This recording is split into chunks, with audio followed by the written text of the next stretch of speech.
Hello, my name is Philip Canella, and today we're going to have a conversation beyond science and religion.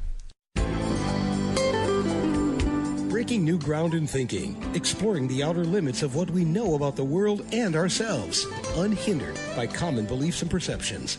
This is Conversations Beyond Science and Religion, taking on subjects from the Big Bang, the multiverse, and evolution to the supernatural and the new rising consciousness. This is where scientists, philosophers, New Agers, and spiritualists come together to discuss where this world may be heading. Now here's your host, lawyer, philosopher, and the author of The Collapse of Materialism, Philip Canella. Now, science and the study of angels can be said to stand on opposite ends of the spectrum of credibility. Science tells us the how and why of the real world, using testable theories and experiments. Science tells us how the world works, what it is made out of, the laws by which it operates. Its practitioners populate academia, control the underlying narrative of the modern world. Everybody respects science, the leading authoritative discipline in our culture. Angels, on the other hand, are the stuff of religious myth, New Age hocus pocus, born of childhood dreams. It turns out, however, that one man in another time managed to accommodate both of these disciplines, science and the study of angels, in one career, and wound up making contributions to both fields, and that's specifically science and the occult. His name is John Dee. He lived from 1527 to 1608. He was Queen Elizabeth I's court advisor and astrologer, and he's claimed by some to be the foremost scientific genius of the 16th century. The question is, why have so few people heard of him? And it could be because he spent the last half of his career trying to contact angels and actually developed a methodology for contacting angels and try to develop a worldview based upon the messages he was receiving. But probably because of that part of his career, his reputation essentially entered the dustbin of history, and much of his scientific research has been suppressed. Our guest today, Jason Louv, in a masterpiece of scholarship and thought, puts this all together in a new book entitled John Dee and the Empire of Angels. Now, Jason is the author of 7 books, including Generation Hex, Ultraculture, and the Psychic Bible. He runs the website Ultraculture and teaches courses on magic and spirituality at magic.me. He lives in L.A. Jason, welcome to the show. So, first of all, Jason, why don't you tell us how you got yourself interested in John Dee? Yeah, so I've been interested in, I guess, what we could call the esoteric and spiritual side of reality for the last 20 years. And it's just a fascinating subject to me, both as a journalist and as somebody who's interested in history and human culture and understanding how human beings work. I think that I've always been fascinated by all of the esoteric and spiritual systems of the world. And the thing that has most fascinated me, as I think most fascinated John Dee, is the idea that perhaps these are hidden areas of knowledge. These are areas of knowledge that people have been afraid to look in, and therefore perhaps have something really important to tell us about being human. And I've been fascinated by people who have used science as a tool to look at those areas, to say that that is also not off limit. I mean, we've been having people who have had profound spiritual awakenings and spiritual experiences throughout all recorded human history, and in many cases those individuals have shaped history. So I've constantly been fascinated. What is that? Is that something in the brain? Is that something that could be explained by neuroscience? Is that something that perhaps in the future science and religion will come to meet on? And that's kind of what I've been up to for quite a while. So John Dee, I think, is the most fascinating individual of this entire field, at least to me, one of the very most, because he was a trained scientist who approached the area of the occult with the rigor and sincerity and acumen of a trained proto-scientist. This is, of course, shortly before Francis Bacon and the Baconian method came about, which Bacon, of course, was very directly inspired by Dee. So Dee was kind of like an early forerunner of modern science. He wasn't quite caught up with the modern scientific revolution, but it was actually Dee's work that laid the groundwork for the scientific revolution to happen. So this, of course, was fascinating to me. How is there this one nexus point in the last 1,000 years of history where science and religion, and not even just religion, but the idea of the occult and the spiritual levels of reality, where these two things intersected and were very comfortable bedfellows for a short period of time? Well, it's fascinating because he's living just before the scientific revolution. And one of the things we know about the scientific revolution is that it's when humankind started thinking for themselves more and started questioning the religious world order. But one of the things that struck me here is that in many ways we seem to be reliving the same dichotomy, but on a different level. And I'm wondering if you could comment upon that. I mean, do you see similarities between John Dee's time and our own time with regard to the separation between science and religion? Absolutely. I think that's one of the reasons why this book was so timely and so important to write, where we live in a time now where science has come to, is kind of exhausted its ability to explain the human experience to us. And by the way, I do want to make one thing clear, which is that I'm very careful not to put science and magic in opposition to each other. I actually think that's a false dichotomy, and that's something that has been sold to us. It fuels, all kinds of, great debates and talk shows and things like that. The idea that these two things are separate, and it comes down all the way to the, the basic level where we get to watch Bill Nye and Ken Ham debating, and that's the, and the question is, which is true, science or religion? So I don't think these things are similar at all. I think that they describe two different parts of the human experience, and it's actually very disingenuous to put them in opposition.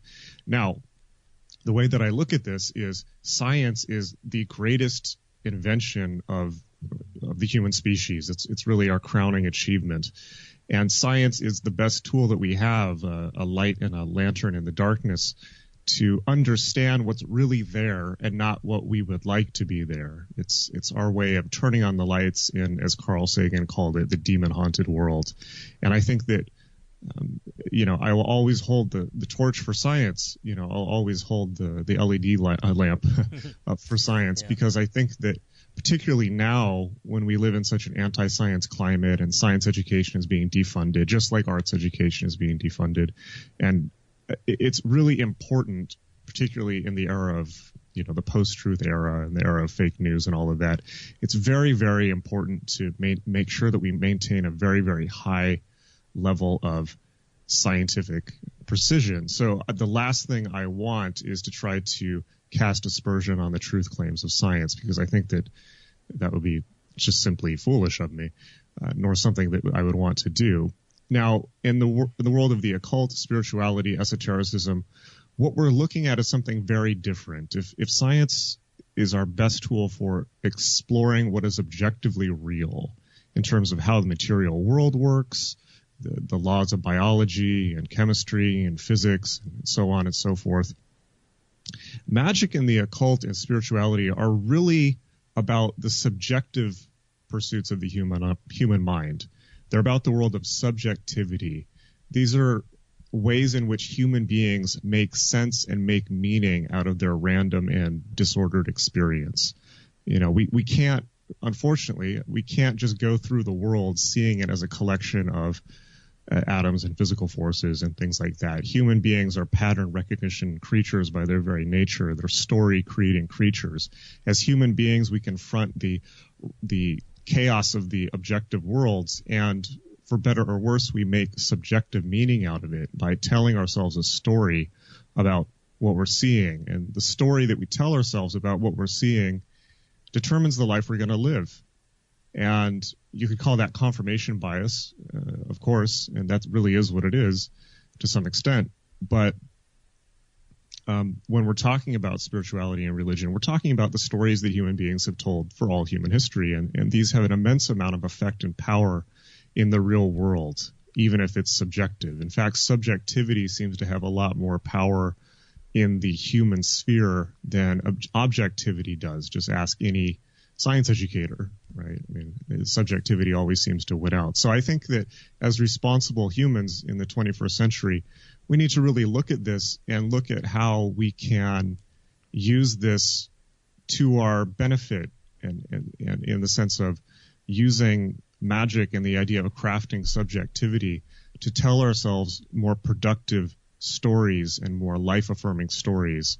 And so in a way, I reject religion. I reject, superstition and dogmatism just as much as, Richard Dawkins or Christopher Hitchens or somebody like that would. But at the same time, I think that the world of spirituality and magic and the occult is a fertile playground for the artist, or simply for somebody who wants to use these things to make more profound meaning out of their life and to inspire themselves and to become more awake and a greater participant in public life in the world. So that's kind of how I look at it. I have a very, this is kind of the perspective that I've come to on it after 20 years. It's not a perspective that's unfortunately shared by most people who are interested in the occult, who are very much usually superstitious and caught up in the false dichotomy of magic versus science, and all too willing to believe things that just aren't true.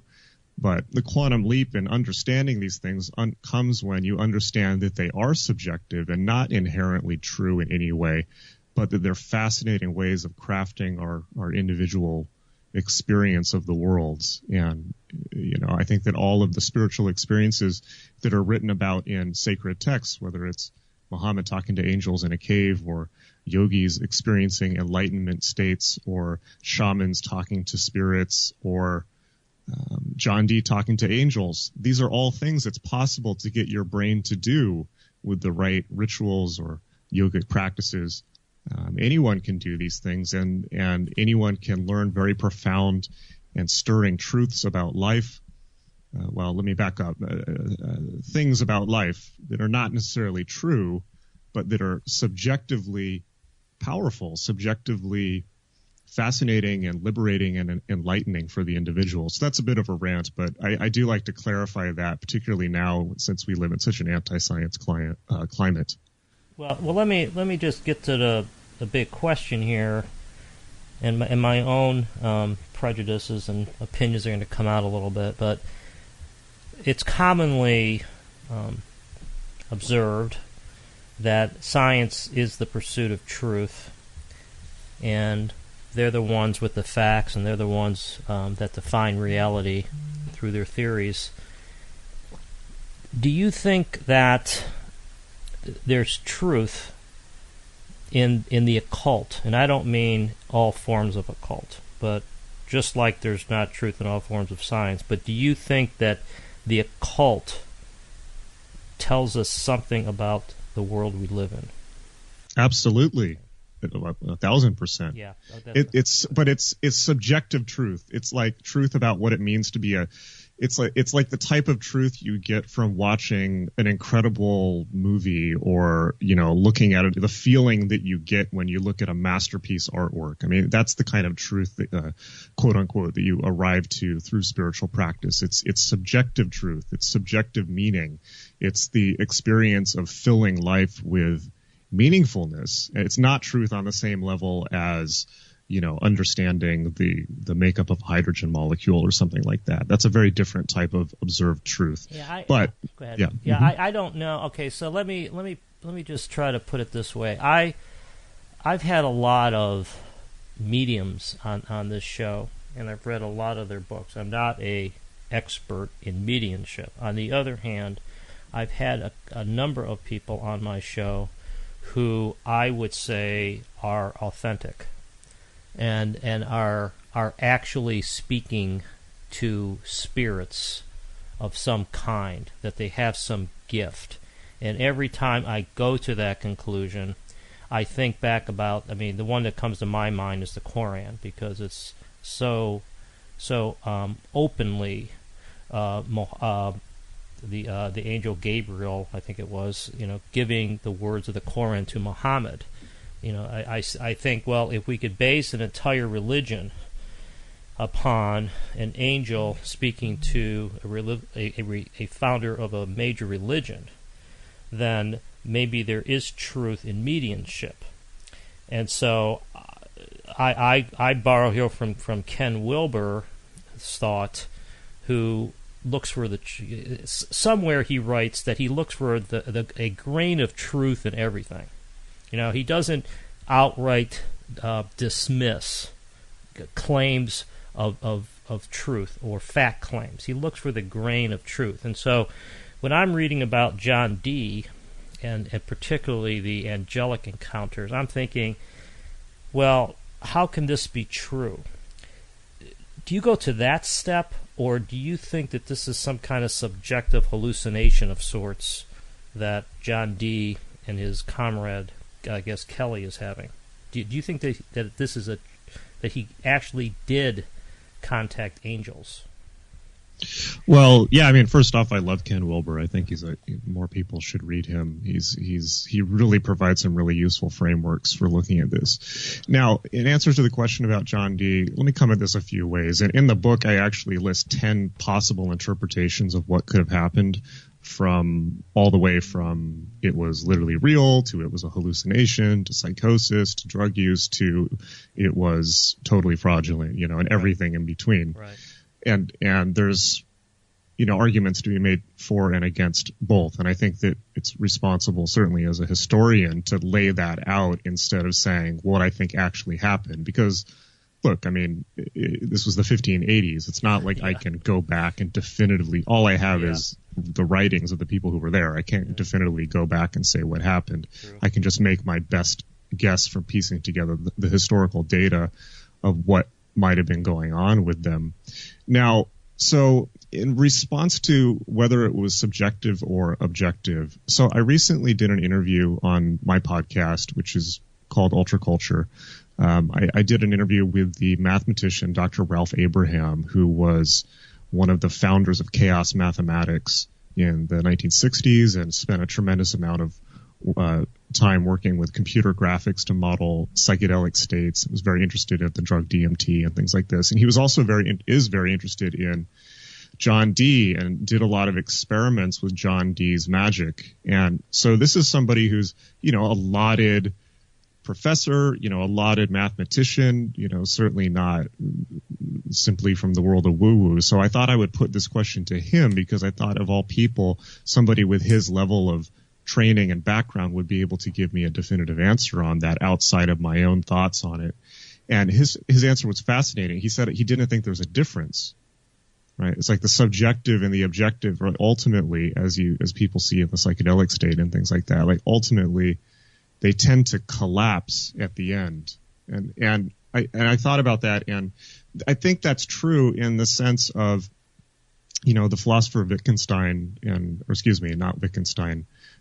Bishop Berkeley and David Hume, the philosophers, wrote about quite a lot about how, we can't really perceive anything objective. It's not possible. We can't perceive anything outside of our subjective experience, because even what you're seeing in front of you, what you're hearing, what you're smelling right now, all of that is just data that's being processed by your eyes, your ears, and your nose, and being turned into a simulacrum of reality by your brain. And there's literally no way for you to reach beyond that, unless, we might argue that perhaps the scientific method and the fact that and mathematics might be our only way to perceive objective truth, particularly mathematics, which is something John Dee talked about at length in the introduction to Euclid's Elements. And the idea that, for instance, there are mathematical constants expressed throughout nature, right, that we didn't create, we didn't make up. They can be seen, the number pi, the number phi, all of these, E, all of these can be seen expressed all throughout nature. And that's not something that's possible for us, I guess, to overlay. We can't really mathematics is not socially constructed. It's the one thing that we can point to that seems to have some type of eternal truth outside of our own subjective meaning making. And of course, this idea was fascinating to Dee. And he thought that, if you wanted to talk to quote unquote God or whatever true intelligence there was underlying the universe, mathematics was the only way to do it, because it was the only way to see eternal structures and forms expressed in the universe that you couldn't just fool yourself into thinking were there. No matter how you look at the number pi, it's still the number pi. You can't fudge it. So that's kind of my answer on that. And then ultimately, if we look at, I have to look at these things from a historical point or a journalistic standpoint, where if we just look back at the impact of these things on history, let's take the example of Muhammad, right? So Muhammad claimed that he spoke to an angel, and the angel transmitted the Quran to him. And this story is, of course, echoed throughout the Abrahamic religions. It's echoed by Moses receiving the Ten Commandments. It's echoed by the angels that appear in the New Testament. It's echoed by, the reception of the Book of Mormon. And, certainly echoed by John Dee's experience. Now, any scientist looking at that would say that, come on, and then particularly when you look at the financial motivation, that somebody says this and then the next thing they do is start a religion and start gathering followers. This immediately calls it into question, and we can't make a truth claim on it just by the fact that it's successful in the world. Like the fact that, a billion people believe, or however many it is at this point, a billion or 2 billion people believe that the Prophet Muhammad definitely received a communication from an angel in a cave. Even if 2 billion people believe it to be true, that doesn't make it objectively true. However, it makes it extremely culturally important to understand, meaning you can't look at the history of the world and just discount these experiences, because these experiences have shaped the flow of history and the shape of world culture and how humanity has constructed its meaning for itself. Now, true or false, we need to look at these things and take them seriously, because, for instance, the stories that people believe, or the stories that whole cultures believe, whether it's Islam or Christianity or, atheism or science or anything like that, the stories that we tell ourselves about reality as cultures determine how we interact with the world. It determines the fate and the destiny of cultures. It's like code. It's like a rule book that somebody's following, a playbook. Right. On that level, it's important. Go ahead. Yeah, I want to just put it in different words here, and I think that we might be saying similar things in sort of different ways, but one way to look at this is that given that at least our spiritual culture is founded on miracles, such as the parting of the Red Sea by Moses, the rising from the dead of Jesus Christ, the transmittal of the Quran to Muhammad, and we can go on and on and on, looking at the Bible and the Quran, and then we can move to the Eastern religious texts. Given that our culture is founded, our spiritual culture is founded on miracles, who are we in this day and age to dismiss out of hand modern day miracles? This is another way. This is one way I would put it. And why? Who are we at this point to say, well, even though much of our culture is based upon these stories, those are all myths and they never actually happened. It seems like it's more consistent to be looking for these. And I could use the word occult, I could use the word parapsychology or the paranormal, supernatural, I could use all sorts of different words here. But it seems if you really drill into it and you read the more open-minded thinkers, they're looking for room in our worldview for these unusual events. So that's the way I look at it. I think that our goal, our task here, is to find a way to fit everything into one worldview, which I sort of think is what you're saying.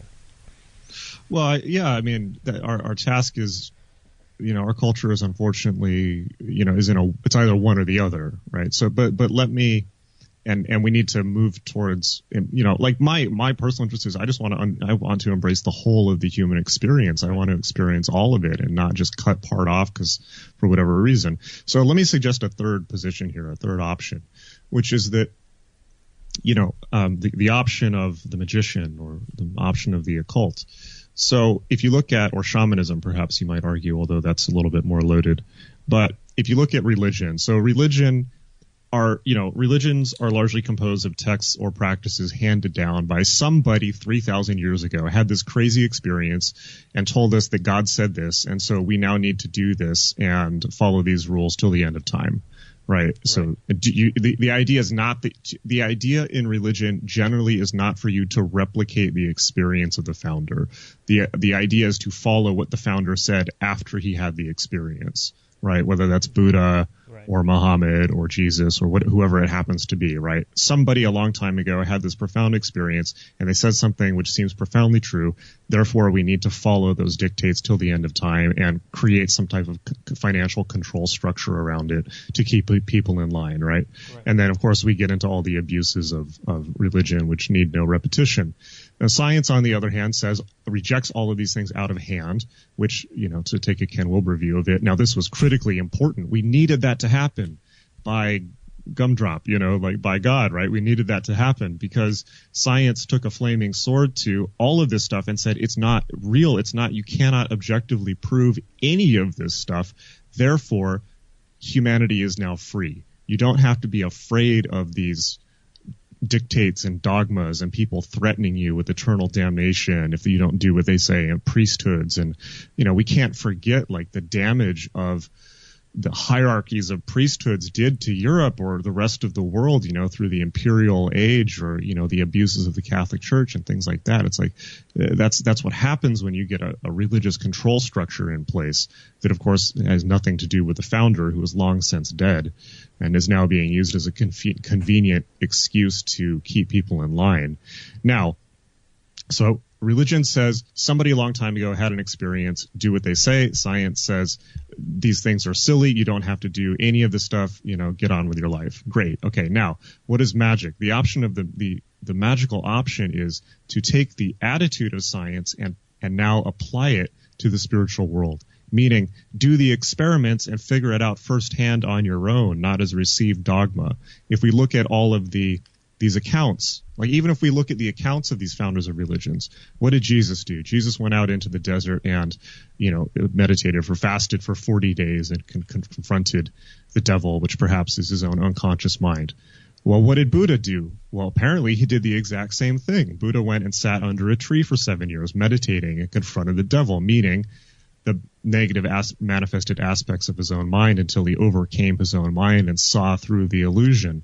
Right? What did any yogi do out of the history of yoga? Apparently the same thing. They went and meditated in a cave for 10, 20 years, whether they're, a Buddhist like Milarepa or a great Hindu yogi like Shivbala yogi.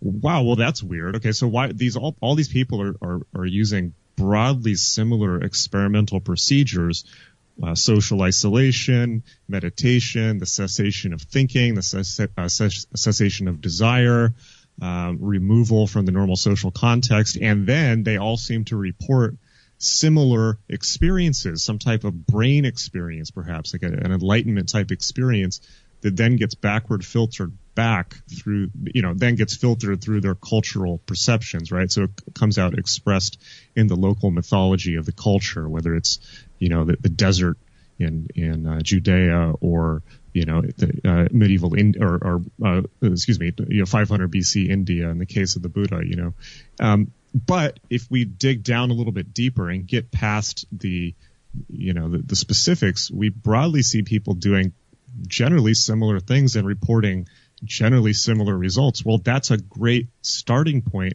for a scientific test, right? Okay, so if our hypothesis is if we do similar things, we might, if we go meditate for 7 years or go into some type of social isolation and meditate within certain contexts, within certain parameters, all of which have been very clearly documented by a lot of these cultures or the original founders, particularly the Buddha. Well, what's going to happen? Well, there's only one way to find out. And it turns out that by and large, if you follow similar methods, you get similar results. Now, does that mean you've disproven? Because then you can say, well, okay, now I understand it's just a brain event, something like that. Does that mean it's disproven the claims of religion? Or has it just gotten to the core of it, which is what these things are really pointing to? I mean, remember, when we're looking at religion, we're looking at people who wrote, sometimes thousands of years ago in very crude language and had very crude metaphors to talk about experiences, where they're talking about flying and things like, talking about things which seem like crazy supernatural claims, but might actually just be ways to describe internal experiences or states of consciousness. Maybe these people were onto something, right? So that's how I feel about it. And I think that whether we can, maybe at some point we'll come to we'll get to a point where we can hook somebody up to an EEG or neurofeedback machine, and we can pinpoint exactly what happens in the brain when somebody has an enlightenment experience. And the first thing that's going to happen when that happens is, all the hardcore rationalists will come out and say, well, that proves it. It's all of this is just something that happens in the brain. But of course, the appropriate comeback to that will be, well, great. How do we repeat it? How do we turn it on faster? How do we spread that experience throughout human culture? Because we live in a very unenlightened and brutal world. Maybe we should figure out how to induce these spiritual experiences so that life becomes a little bit better here on this planet. So that's how I feel about it. Yeah, that's really well put. I think that I'm not sure if anyone's ever put it that clearly, at least for my purposes. This is Philip Camella. This is Conversations Beyond Science and Religion. I'm talking to Jason Louv, the author of the fascinating book John Dee and the Empire of Angels. And for those who think this book is about angels, by the way, it's not really about angels. It's I'm going to call it a intellectual analysis, part history, part philosophy, part religious history of somebody who's been forgotten in history. His name is John Dee, and I think anybody can learn from reading this book. Now, I want to say a couple of things here that I think that dawned on me as I was reading this book, Jason. And on my show a couple months ago, I had Jeffrey Kripal on the show, professor of esoteric religion, and he's done a lot of studying of UFOs. And I am not, to be full disclosure here, I'm not a big fan of UFOs, and for a number of reasons. But his study went in a different direction. He was basically saying that our modern culture, which is sort of born in Star Trek and science fiction, we translate these spiritual images into things of our culture, and so what used to be angels is today a UFO. That's where this heads. And I'm sort of, and I had sort of the same thought as I was reading about John Dee, whether they were calling these spirits or these voices angels because that was the tradition that they were living in. That was the culture they were living in, this deeply orthodox religious culture. And that's where the angels come from. But in fact, they were listening to the same voices that other mediums have listened to throughout time. Do you think there's any truth to that? Do you think that really maybe we're talking about the same kind of inspiration, of voice, of source? Or do you think there's something unique about John Dee and his angels? Yeah, I think that's probably a good hopping off point to understand these experiences. Let me put it that way. And by the way, I read Jeffrey Kripal's book that he did with Whitley Strieber, The Supernatural, which I thought was pretty interesting. And then I had a conversation with Whitley Strieber on his podcast about it. One of the things that struck me about that was that reading Whitley Strieber's experiences, whatever is actually happening there, they in many cases sound interchangeable with what Dee and Kelly are reporting. And I talked to Whitley about that, where I was saying, look, there's all these things in Dee's accounts that are the same in yours.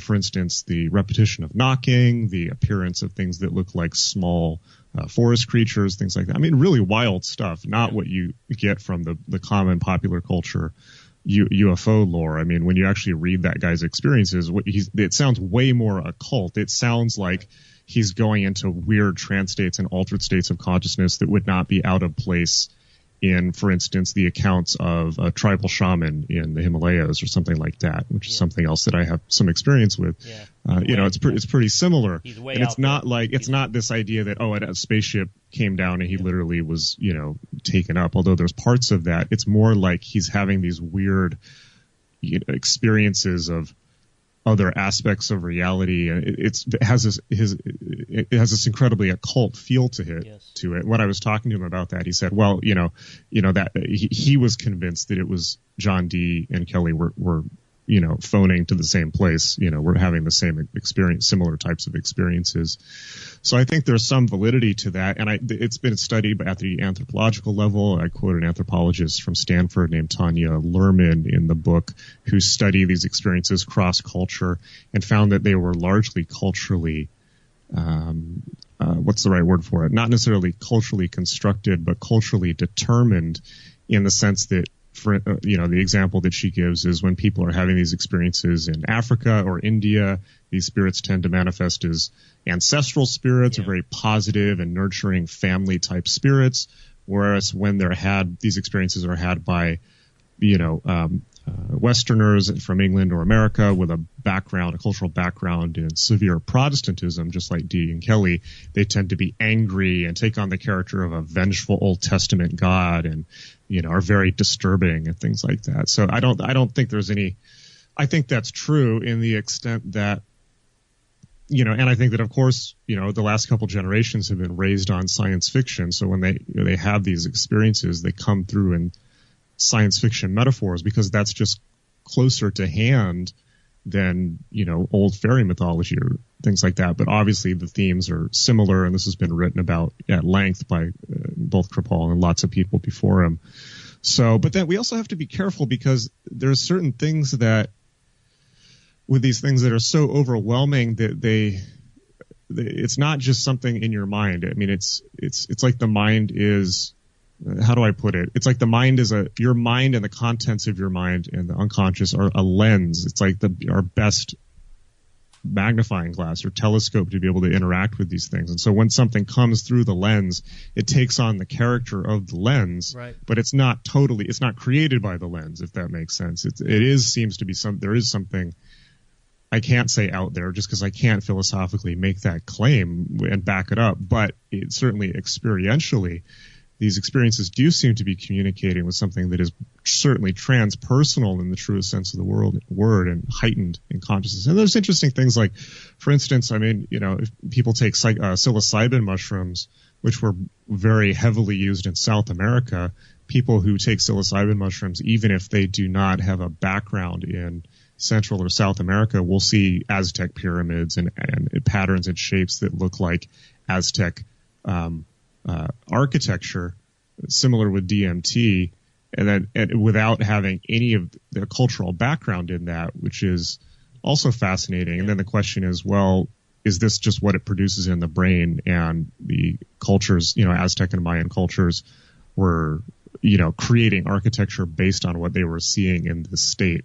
So there's things that are beyond, they can't just be, not everything is, I would say that everything is seen through a subjective filter, but not everything is subjectively or culturally constructed. But it is seen through a subjective or culturally constructed lens, which makes this, of course, maddening for anybody who's, a hardcore rationalist to even approach, because, finally sifting through that stuff, the only real tools we have for that are probably the analytical tools. I'll say we have the analytical tools of the Kabbalah and to some degree Western philosophy to begin to look at these things. But I think that the only real set of analytical tools we have for looking at those experiences are probably the ones developed by the various schools of Buddhism, particularly Theravada Buddhism. I think they did a really good job of trying to figure out what's real and what's not in those worlds in a very logical sense, particularly the Tibetan Buddhists in the 19th century and things like that. Well, one of the hallmarks of science, in fact, one of its promises that it in fact cannot keep, but many people think it is keeping, is that there is a real world independent of human experience, and that there is really a thing out there that it's up to science to describe and interpret. And from, you mentioned Hume and Berkeley, and that leads to Kant and to Hegel and all those guys, where a subjective contribution gets placed into perception. And then, of course, you move to modern science and a quantum theory, where we have countless books telling us that there is no objective world. And I think in one of the late Stephen Hawking's last books, he said something like that there's no model independent world, or model-free independent world, or theory-free independent world, that every description of the world requires a subjective theory. And so the fact that we have these different interpretations of what's out there, or of reality, whether it's physical or spiritual, should not be surprising. I do think, and this is where, I'm a practicing lawyer, and one of the things they say about juries is that a jury necessarily interprets an argument, a case, a story, through their own perceptions, through their own experiences, because that's all they have. So all we have are our own experiences, and so it shouldn't be unusual that when we hear these descriptions about a voice talking to us, or some vision, that we interpret those experiences through our own consciousness. And so I think that is correct. I mean, I do think, turning to what you were saying before the little break there, about how it is true that if you repeat certain practices, such as meditation, is probably the best example, then you wind up having similar experiences. And one of the things along those lines that always struck me when you get to near-death experiences, a lot of the folks who encounter near-death experiences describe the same thing. And this is something that's coming out more and more when you read about these things. And so there is a certain amount of repeatability in these experiences, but maybe the moral of the story here, and maybe you could comment on this, is that it's not as if we're describing some kind of 50-face diamond, some kind of or some kind of quartz stone that could be precisely described. We're really describing feelings and senses. We're not describing something that can be captured so precisely along the lines of a molecule, or the distance to the planets or something.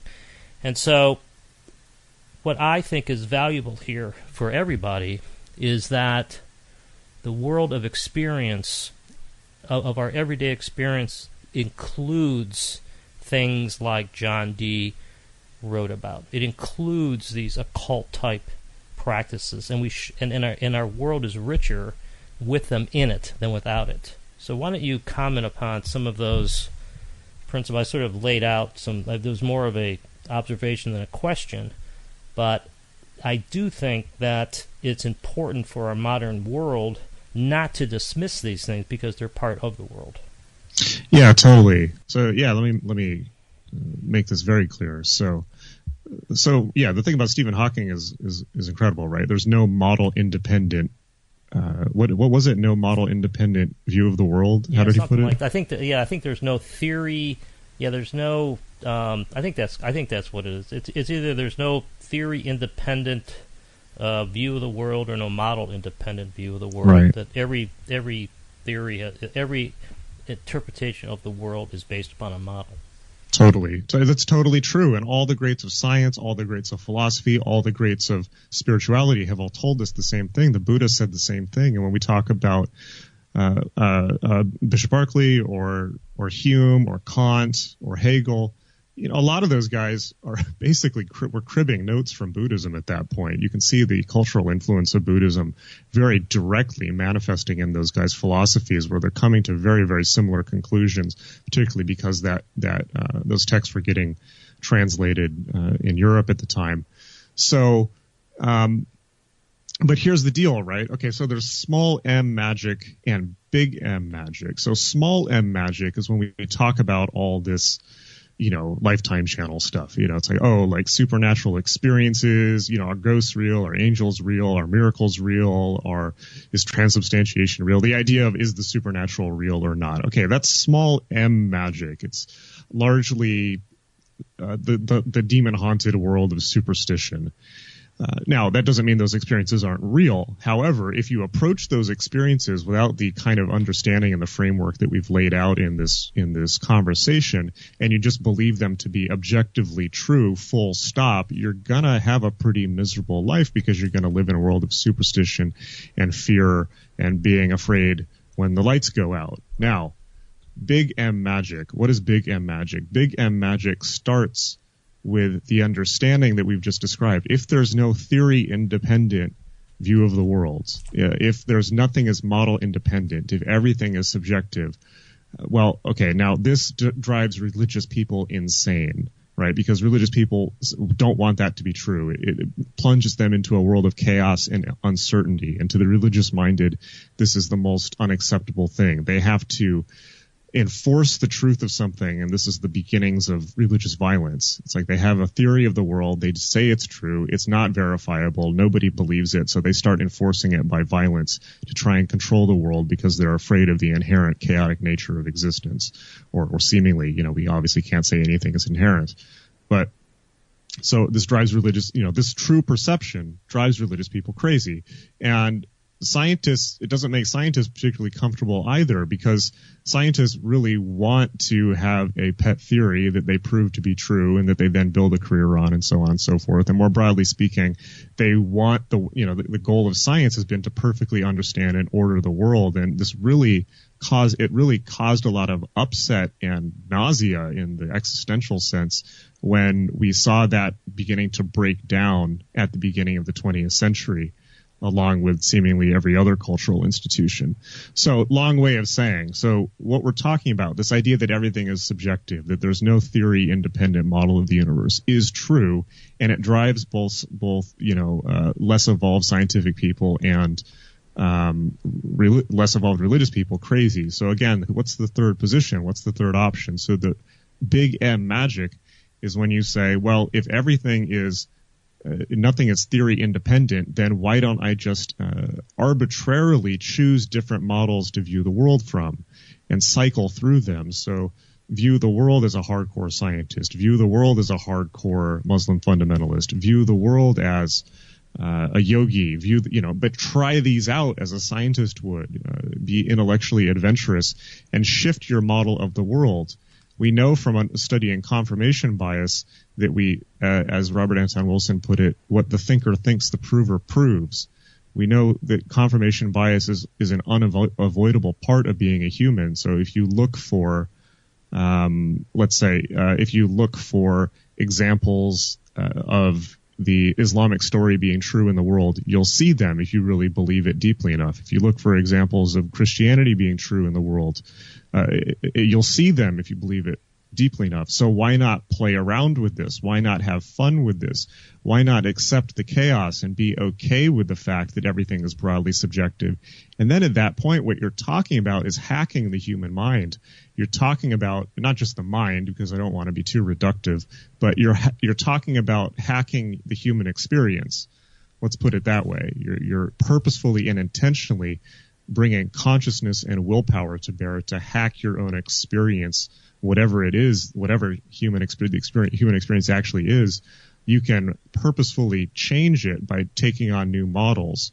But you really believe those models to be true, and yet you don't get trapped by them. Change it up every few months, just like you would change a workout or something like that. And what you'll experience, what you'll find is when you've done this, let's say 10 times, right? When you've been through 10 different worldviews, you have a much broader view of human existence than somebody who just stays hidebound in one reality tunnel. You just have a much more broad and perhaps compassionate view of humanity to walk in lots of people's shoes. And by shoes, I mean worldviews. And more broadly, it expands your available toolkit of skills and available responses to the world. And I think that in our world, the more flexible you are, both in your belief, in your skills, in your personality, and your identity, just the more options you have to play. The more options you have to do interesting things with your life. Pragmatically speaking, that's what I think Big M Magic is, and that's my interest in it. Yeah, that's really, I think, well put, and it's almost, it really aligns with my thinking, and it reminds me of Thomas Kuhn and the Structure of Scientific Revolutions, which I think it's the best-selling science book ever, and it's amazing how most scientists ignore what it says, because it basically says that when a scientific theory fails to account for the full range of human experiences, then we have to start looking for a better theory. And it's too often, I think, where modern science, and even though you may think that I am a supporter, I'm a supporter of the scientific method, but I do think the modern materialistic science is on its last days, speaking of an apocalypse. But when you have a theory that you hold on to, whether it's a religious theory or a scientific theory, and you start ignoring facts to fit your model, or where you try to force fit your model upon human experience and sort of exclude everything that doesn't fit, there's a problem there. And so I think that's sort of where we're at in our modern culture, I think, where we're looking for a more all-encompassing worldview. On that note, I don't want to forget to ask you about the last chapter of your book, which I thought was great. And I will say to the listener that one reason you need to get this book is because you got to get to the last chapter, because I think, Jason, there you sort of bring everything front and center. It's called the Last Jerusalem, and it's got a very, very sort of inspiring ending, I think. And I'd like you to just talk a little bit while we're just about the end here, just sort of bring this to a close and on what lessons John Dee and your study of John Dee tells us for our modern world, and why you wound up ending the book like you did. Totally. Well, I'm not going to give it all away because you have to read it. But yeah, I always hide in plain sight I always put the most explosive stuff at the end of my books, because I write about some pretty intense stuff. I write about things that people have been trying to keep secret for hundreds of years, and I lay it out pretty clearly and rationally, as perhaps you got a sense of from this conversation. So I always put the explosive stuff in the end, because I only want the people who are truly committed enough to go through the whole thing to get there. So yes. So let's see. So yeah, in just to briefly address your previous point, Thomas Kuhn, yeah, his work is great. The whole idea of paradigms, of course, it's been abused mercilessly, just in the same way that quantum physics and the many worlds interpretation of quantum physics and things like that has just been abused by the New Age world, unfortunately. But it's a great book, and it's a good way of looking at things. In terms of Dee, yeah, and you mentioned you're a believer in the scientific method, and I think we're on the same page with that. And if I'm to argue anything, it's to argue the same thing that Dee argued, which is that these things shouldn't be separate. The spiritual world is something that humanity has been exploring and experiencing for its entire recorded history, and it should not be off limits to science. But it's only the bravest thinkers who are able to merge those in a true sense. not in a sense of, doing some new age thing and peppering it with scientific lingo to make it seem like it's scientific.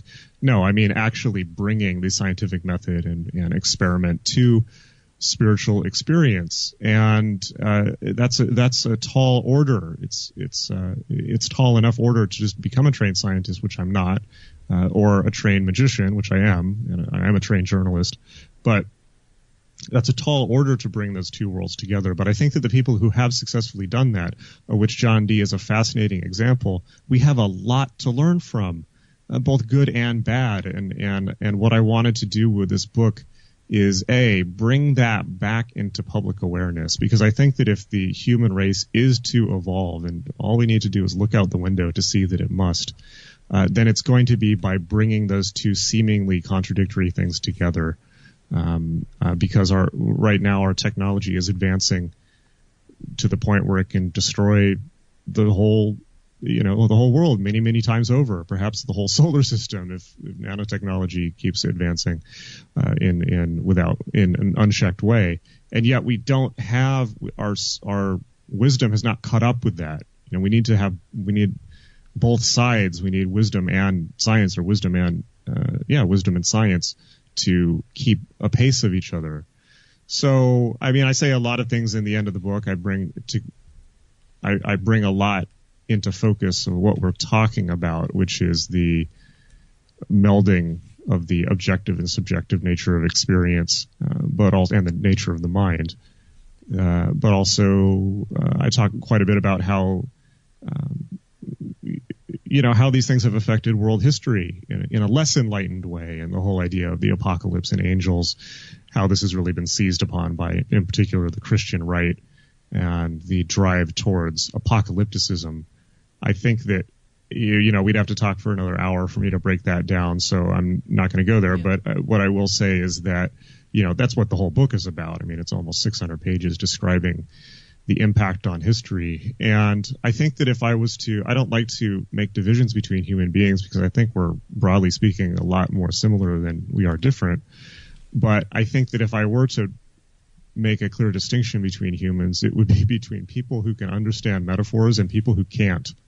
And I think there's some stats somewhere, which I may have wrong, is that 60% of the human population can't understand metaphors. And 40% can. If only 40% of, just think about this, if only 40% of the human race is capable of abstract thinking and thinking in metaphors and using language in a suggestive and non-literal way, and those people are by definition a lot smarter than the other 60%, because that's a new stage of cognition, metaphoric and abstract thinking. It's an actual Piaget developmental stage.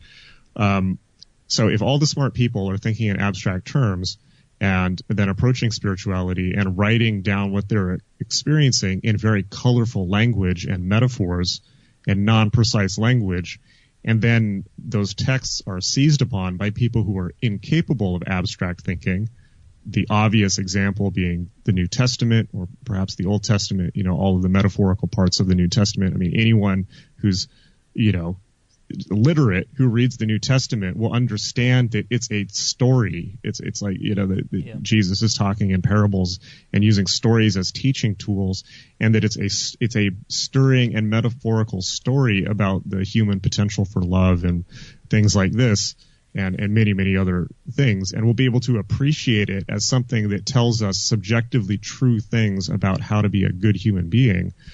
And even points towards having those spiritual experiences on a deeper level, whereas somebody who's not capable of thinking abstractly will get that book and decide that it means they need to kill everybody. Yeah. Right. And that if there's one division in our world, I think that's it. It's not as much the religions or the cultures. Those are largely window dressing, right?